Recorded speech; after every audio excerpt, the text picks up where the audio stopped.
ang presyo ng krudo, hindi problema ng part-time electrician ding si RJ. Ang kanya kasing sasakyan, pinapatakbo ng solar panel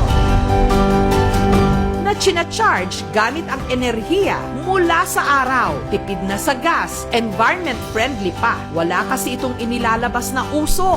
Dati po ma'am, yung ginagamit ko lang sa pagdi-deliver ng aking mga palay, yung nabili kong pick-up na Hilux.